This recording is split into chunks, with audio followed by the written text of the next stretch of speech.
Welcome fellas, I know lots of you are aware about the D4 performance version of the 125mm cordless angle grinder of Parkside. You have seen video reviews of the two on the internet, there are lots of them available. But a spoiler alert, there's a new version, the E5 version, which is about to hit the markets pretty soon. In matter of fact, it will be available in France starting from February 23rd. This video is going to be a comparison between these two models, but to make things even more interesting, I will compare them against probably the best 125mm cordless angle grinder available on the market today, the Bosch Professional GWS 18V-15 Why I'm saying it's probably the best? Well, if we leave aside the bi-turbo brushless motor and the rated power of 1500 watts, if we take a look at the label, we'll see made in Germany, and I think no further explanation is needed. Now, from where should I start my review? Probably from this notorious backlash noticeable on the D4 version. And yes, it's the same on all pieces of the model. I don't know if it's a design error. This is the backlash on the E5. There's a huge improvement. And this is the backlash on Bosch. Practically, there's no backlash at all.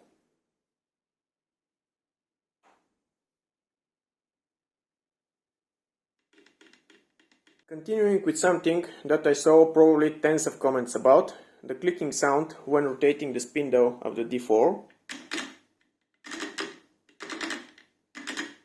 First, let's clear a few things. Those three are equipped with brushless motors, which are quite different from the universal motors available in the AC powered angle grinders.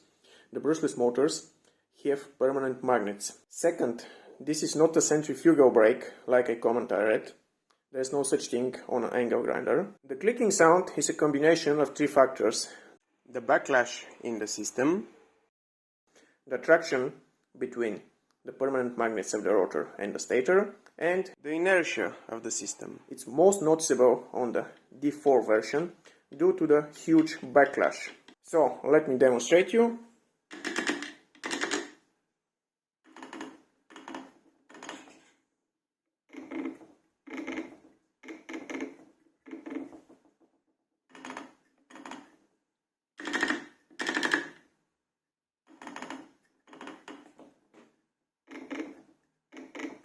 Let's continue with some of the differences between the models. The D4 version has a standard on-off switch and a membrane button for selecting the speed. On the E5 model, we have only membrane buttons, one for powering on and off the display, one for selecting the speed, and one for turning on and off the angle grinder. I don't know if it's a feature, but it's really annoying. There are two ways to start the angle grinder. The first is by pressing and holding down the on-off switch.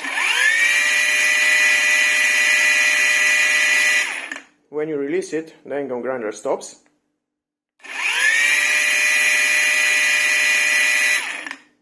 And the second is by pressing briefly the on-off switch twice.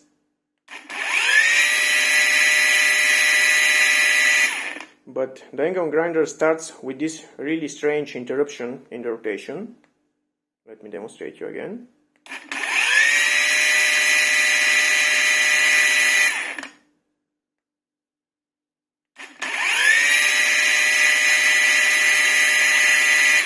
Lastly, we have the Bosch with a standard on-off switch and a membrane button for selecting the speed.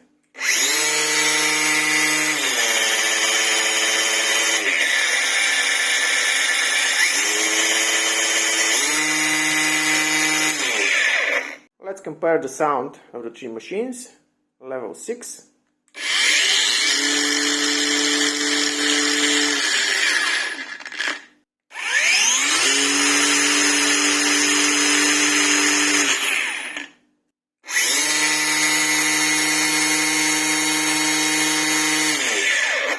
three models have some sort of a Bluetooth connectivity. On Parkside you have to use a smart battery. On Bosch you have to buy a separate Bluetooth module. Through the applications we can monitor runtime, errors, change speed. On Parkside we can even monitor the discharge current, something that's not available on Bosch. But something that's available only on Bosch, it has kickback protection and a drop down protection. If while cutting for some reason the disc locks and the tool bounces towards you, the kickback protection will automatically shut it off.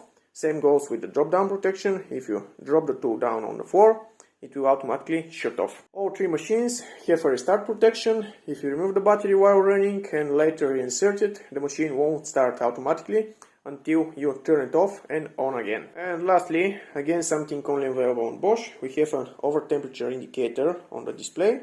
On Parkside we can monitor the over temperature conditions only through the Lidl application. Few comments that I stumbled upon on the internet. Some people have problems with the placement of the battery on the D4 version. Well guys, it's the same as on Bosch, it's facing forward. On the E5 version, it's facing the rear of the machine. On the E5 version, same as on Bosch, we have a lever for adjusting and locking the disc guard. Such feature is not available on the D4 version. On all three models, we have a removable metallic mesh as a dust filter, but on the E5 version, the filter is finer. Probably the quality is the same as on Bosch. This is what's inside the sprockets compartment of the machines. The D4, the E5 and Bosch. On all three models I see a simple bushing instead of a needle bearing on the lower part of the crown gear shaft. I was expecting a needle bearing over here on Bosch, but yet again it's a simple brass bushing. Another interesting thing to mention is that I see a lot more grease on the E5 version. I've decided to put some more grease on the D4 version, and while doing so I found the reason for this massive backlash. The woodruff key between the crown gear and the shaft has this free play. Really annoying free play. On Bosch there's no free play at all. Same goes for the E5 version. Absolutely no free play. The three machines are completely disassembled, and from what I already saw, the brushless motors on the two Parkside models are identical. This is the E5 version with a brushless motor 4830. And this is the D4 version with the brushless motor, again 4830. I'm pretty sure the two models will perform equally. There's a slight difference in the control boards, but I don't think this will matter. On the other hand, the brushless motor inside Bosch is simply huge. Take a look at these massive cables and compare them with the tiny ones inside Parkside. Completely different beer. And of course the control board is bigger with an enormous radiator on it.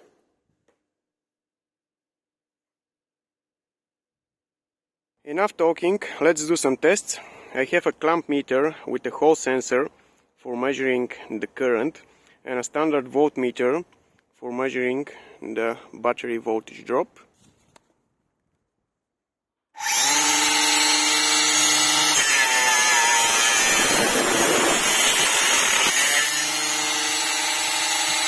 Continuing with this 60mm rebar and a grinding disc, let's try to start the machine.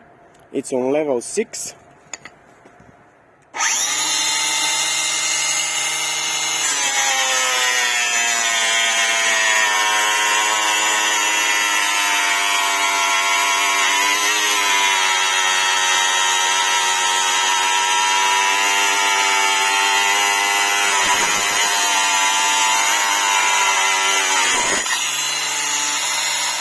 Let's do another run with the thick grinding disc, but first let's verify the temperature on the machine.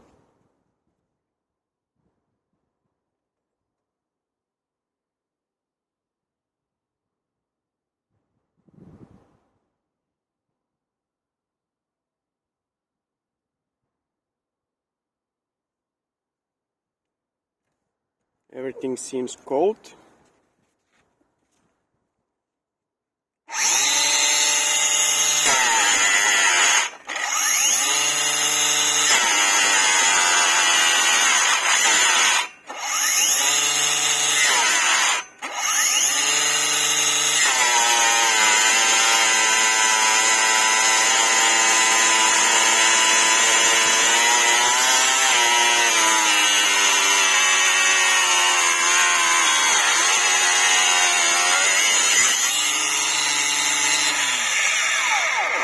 This time I was applying a little bit more force.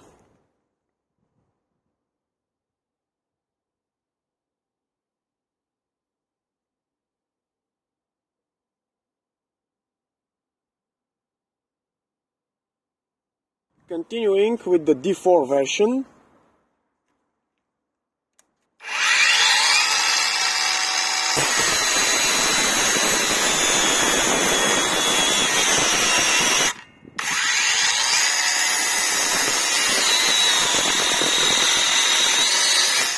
Again with the thicker disc and the rebar.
That was strange. Maybe the disc got too smooth. I don't know. I'll try another run. But first, let's check the temperature on the tool. You can see how hot the rebar is.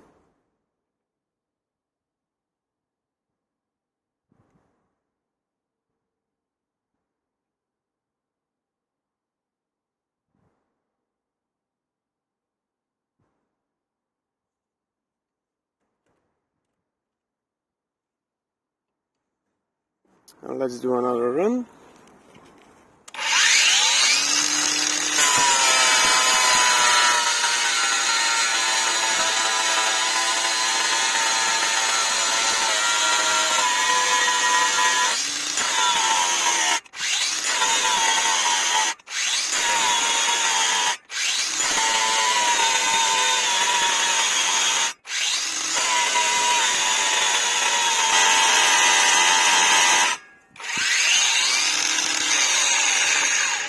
Definitely, I think there's some problem with the disc, but let's take a look at the temperature now. Of course, on the rebar is above 160 degrees Celsius.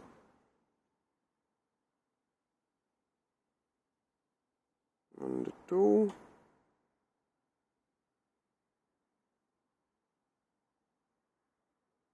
And the battery got a little bit hotter. And it's finally time for the E5 version.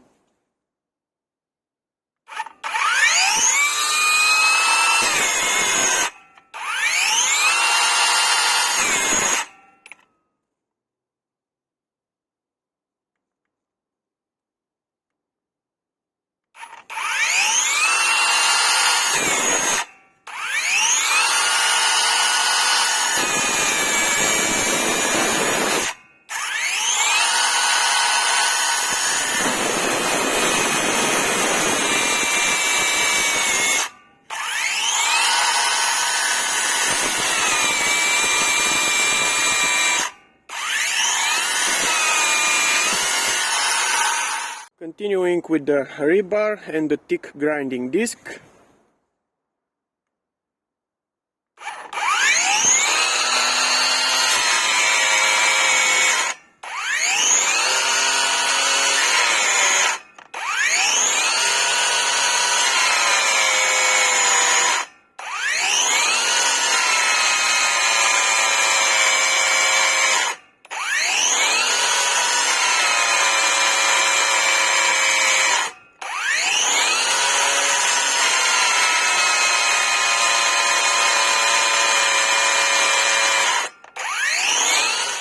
Let's do a temperature test.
I know that it's difficult to see it on the camera, but the new version, the E5 version, seems weaker and easier to stow. I don't know the reason.